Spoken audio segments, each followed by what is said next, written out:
মানে সরকারের মধ্যে যে উপদেষ্টারা আছেন তাদের সকলেরই কিন্তু এরকম রাজনৈতিক পরিস্থিতি এবং দেশ সামলানোর অভিজ্ঞতা নেই, বা অভিজ্ঞতা থাকলেও সেই অভিজ্ঞতার মধ্যে আরো যে সমস্ত স্ট্রেংথ একটা সরকারের থাকার দরকার সেটা এই মুহূর্তে সরকারের নাই।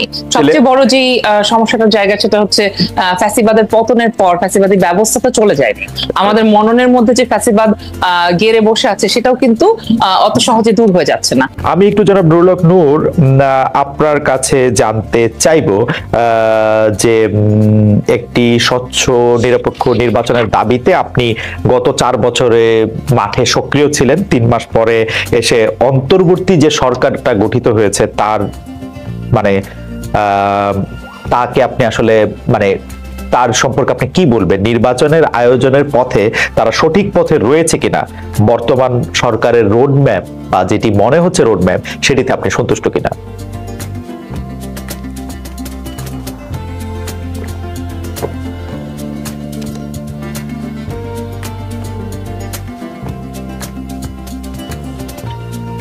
রাজনীতির ভূত ভবিষ্যৎ এবং ছাত্র রাজনীতি প্রসঙ্গে পাশাপাশি জাতীয় রাজনীতির যে বিষয়টি নিয়ে এসেছেন এটা এই মুহূর্তে আমাদের সকলেরই একটা কমন বিষয় এবং কনসার্নের বিষয় যে ছাত্র জনতার আন্দোলনের মধ্যে দিয়ে গণ অভ্যুত্থানে একটি অন্তর্বর্তীকালীন সরকার গঠিত হয়েছে এবং সেই সরকার 3 মাস সময় প্রায় পার করছে।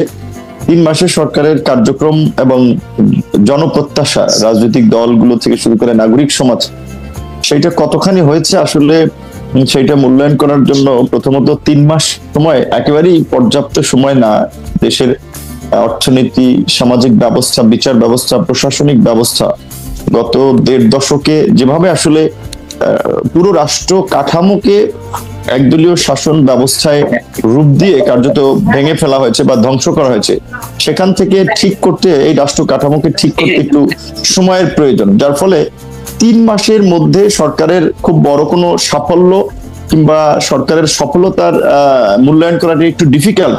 তবে তারপরেও আমি মনে করি যে এই সরকার, আপনি নিশ্চয়ই জানেন, মনে হয় না যে বাংলাদেশের গত 53 বছরে এই সরকারের মতো এইভাবে কেউ আপনার সর্বদলীয় সমর্থন পেয়েছে। একটা গণ অভ্যুত্থান পরবর্তী সরকার হিসেবে বাম, ডান, জামাত, বিএনপি, গণ অধিকার সমস্ত রাজনৈতিক দল মানে ফ্যাসিবাদ বিরোধী সকল রাজনৈতিক দল সরকারকে সমর্থন করেছে, কিন্তু এটা ঠিক যে সেখানে আমি মনে করি যে 3 মাসে জনপ্রত্যাশা পূরণে সরকার অনেকখানি ব্যর্থ।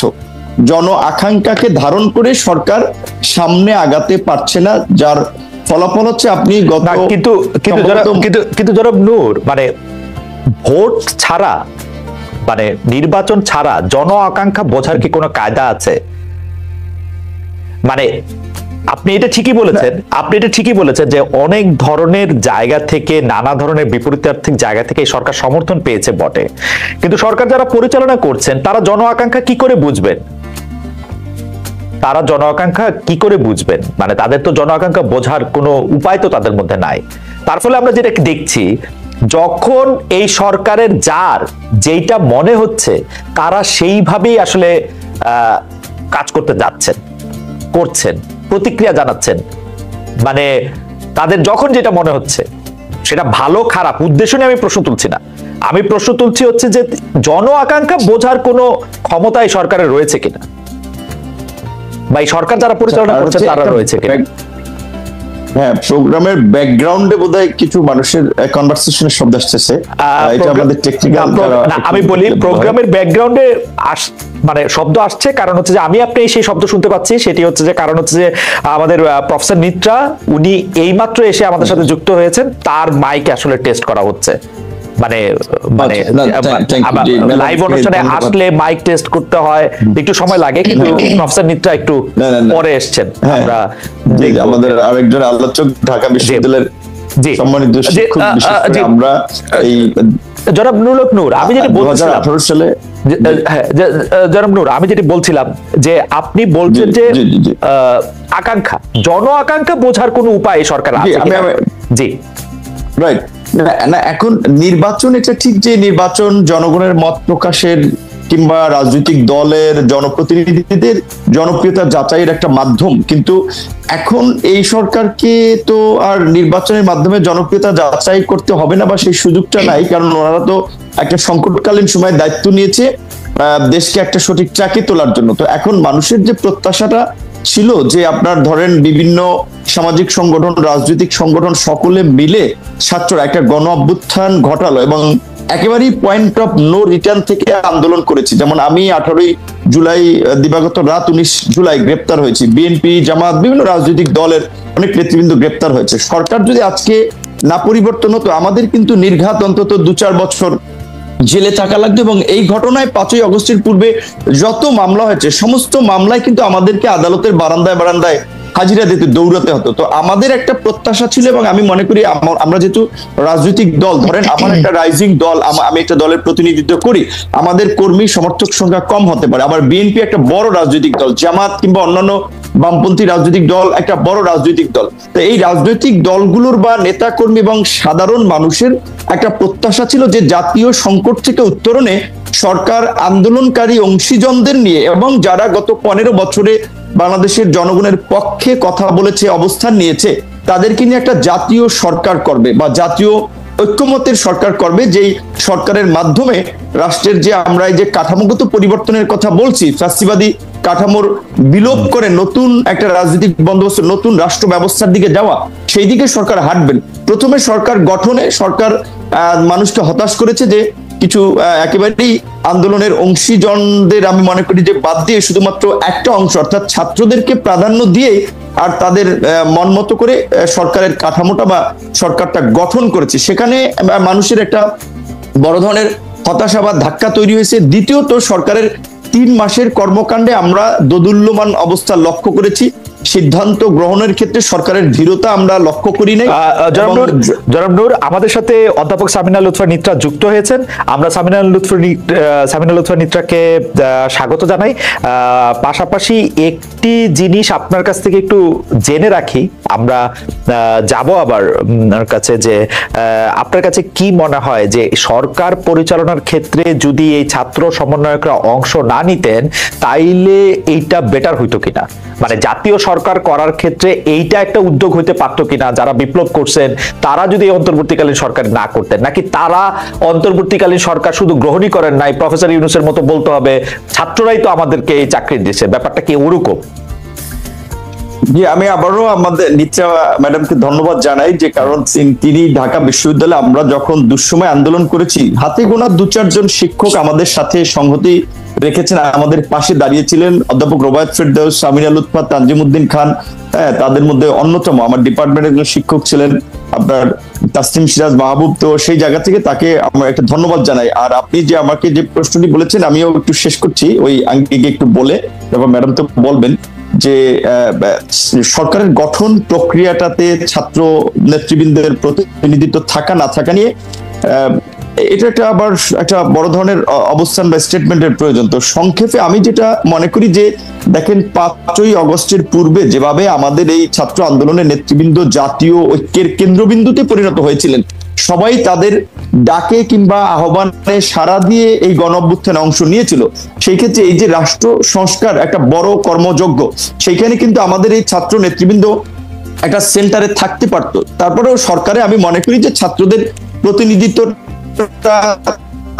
থাকা দরকার ছিল, কারণ আমরা 71-এ একটা পরিবর্তন দেখেছি, 90-এ একটা পরিবর্তন দেখেছি, কিন্তু সেই পরিবর্তনের সুফল যারা পরিবর্তন করেছে তারা তাদের চিন্তা ভাবনার আলোকে সেটি হয়েছে বলে আমরা পরবর্তীতে লক্ষ্য করি নাই। সেই জায়গা থেকে ছাত্রদের প্রতিনিধিত্বটা থাকা দরকার বা ছিল, আমি যেটা মনে করি। আর আমি যে কথাটি খালেদ ভাই কি কিছু বলছেন নাকি আমি বলতেছি? আমি না, আপনি বলছেন যে নূর, ধন্যবাদ আপনার কাছে, আমরা আবার পরে আসবো। সামিনা লুৎফা নিত্রা আপনার কাছে একটু আসতে চাই যে আপনাকে শেষ করি, আপনাকে জি শেষ করেন, তাহলে বলেন নূর, শেষ করেন খুব দ্রুত। আমি জাস্ট আমার আমি যে ইস্যু আপনি শুরু রিমার্কসে আমার সেখানে লাস্ট স্টেটমেন্টটা হচ্ছে যে আপনার সরকার গত 3 মাসের যে পারফরমেন্স সেটা আমার দৃষ্টিতে খুব স্ট্যান্ডার্ড পারফরমেন্স কিংবা সরকারের স্মার্ট মুভ হচ্ছে না, বরঞ্চ সরকারের কিছু কর্মকাণ্ড এবং তাদের প্রক্রিয়া নিয়ে রাজনৈতিক দল থেকে শুরু করে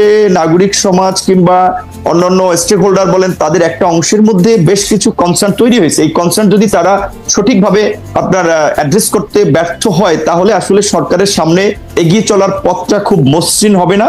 এইটুকু আমি বলতে চাচ্ছি। আমার নূর আপনাকে ধন্যবাদ। অধ্যাপক মিত্রা, আপনাকে স্বাগত জানাই। আমরা আপনার কাছ থেকে একটু জানতে চাইবো যে আগামীকাল অর্থাৎ 8 নভেম্বর শুক্রবার আমরা অন্তর্বর্তী সরকারের 3 মাস পূর্ণ হবে। এই 90 দিনের সরকারের কর্মকাণ্ডে আপনি সন্তুষ্ট কিনা? আপনি একজন শিক্ষক, আপনি 10-এ এই সরকারকে কত দিবেন? যে আকাঙ্ক্ষা নিয়ে আন্দোলন করে শেখ হাসিনার পতন ঘটানো হয়েছে এবং যে আন্দোলনে আসলে সবাই অংশগ্রহণ করেছে কারণে এই সরকারের পতন, সেই আকাঙ্ক্ষা পূরণে ডক্টর ইউনূসের সরকার, আমরা এটাকে ডক্টর ইউনূসের সরকার বলবো না বৈষম্য বিরোধী ছাত্র আন্দোলনের সরকার বলবো আমি জানি না, কারণ তাদেরই দেখা যাচ্ছে, ডক্টর ইউনূসও বলছেন যে তারাই তাকে চাকরি দিয়েছেন। আপনি কত নম্বর দিবেন মিত্রাপা? ধন্যবাদ খালেদ, আমাকে এই অনুষ্ঠানে ডেকে এরকম একটা জটিল প্রশ্ন করার জন্য আপনাকে আসলে ধন্যবাদ দেওয়া উচিত না সম্ভবত। তারপরেও আমি এই যাই বলি না কেন তাতেই বোম ফেটে যায়, কি বলবো সেটাও তো চিন্তা করে বলতে হয়।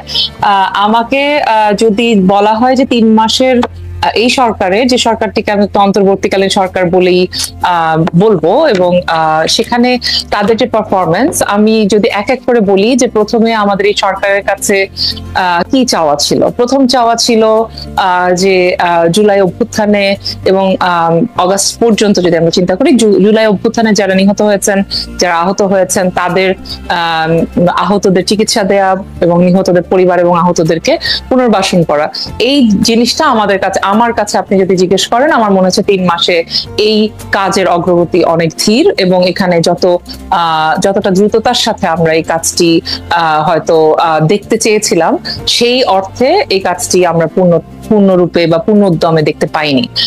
এক্ষেত্রে আমি ধরে নিচ্ছি যে এর মধ্যে যে বন্যা হয়েছে, প্রাকৃতিক দুর্যোগ হয়েছে, আরো অনেক দুর্যোগ হয়েছে এই 3 মাসে, সেগুলোর কারণে সরকারের কাজ পিছিয়ে গেছে। সব মেনে নিয়েই বলছি, আমাদের এটা প্রায়োরিটি টাস্ক ছিল, এবং এই প্রায়োরিটি টাস্কে আমরা 2 মাসের মাথায়ও গণতান্ত্রিক অধিকার কমিটি থেকে বলেছিলাম যে সেই টাস্কটিতে সরকার আশানুরূপ ফল করতে পারেনি।